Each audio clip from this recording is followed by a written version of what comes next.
पुराने समय की बात है। एक दिन राजा अपने मंत्री के साथ अपने राज्य का हालचाल देखने के लिए निकलते हैं। वो देखते हैं कि एक किसान पथरीली और उबड़-खाबड़ वाली जमीन पर गहरी नींद से सो रहा था। उस किसान को देखकर राजा अपने मंत्री से कहते हैं कि जरा इसे देखो, ये बेचारा इस स्थिति में भी कितनी शांति से सो रहा है, और एक हम हैं जो कि इतनी अच्छी सुविधाएं के बावजूद भी अगर थोड़ी भी अड़चन आई तो ठीक से सो नहीं पाते हैं। मंत्री ने कहा, महाराज, ये किसान अब इस परिस्थितियों में ढल गया है, इसलिए वो अच्छे से सो रहा है। अब उसने अपनी इसी लाइफ को एक्सेप्ट कर लिया है।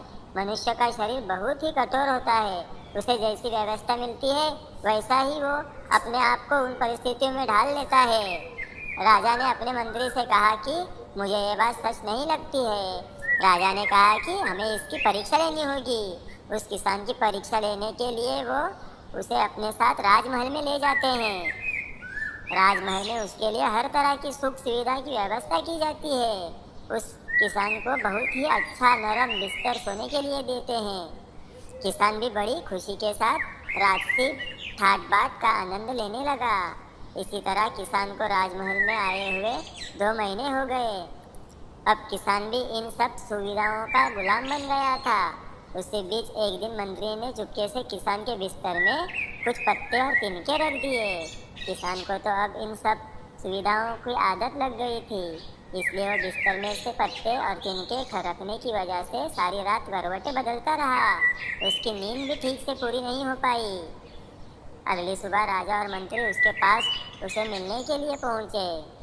उस किसान ने राजा से शिकायत की कि उसके बिस्तर में कुछ खींचने वाली चीज़ें हैं, और इस चीज़ों की वजह से उसे पूरी रात ठीक से नींद भी नहीं आ पाई। किसान की बात सुनकर मंत्री ने तुरंत राजा से कहा कि देखा महाराज, ये वही किसान है जो कि पथरीली भूमि पर भी गहरी नींद में आराम से सो रहा था, किंतु यह अब 2 महीने में तो राजमहल के विलासितापूर्ण जीवन का आदी हो गया है। अब तो इसे पत्ते और तिनके भी चुभने लगे हैं। देखा महाराज, मेरी कही कोई बात सच निकली ना। मनुष्य परिस्थितियों के अनुसार ढल जाता है और वो परिस्थितियों का गुलाम बन जाता है। राजा ने अपने मंत्री से कहा, तुमने मुझे उस दिन सच बताया था। इंसान वाकई परिस्थितियों का गुलाम होता है। कहानी अच्छी लगी हो तो चैनल को लाइक और सब्सक्राइब ज़रूर करें। Thank you.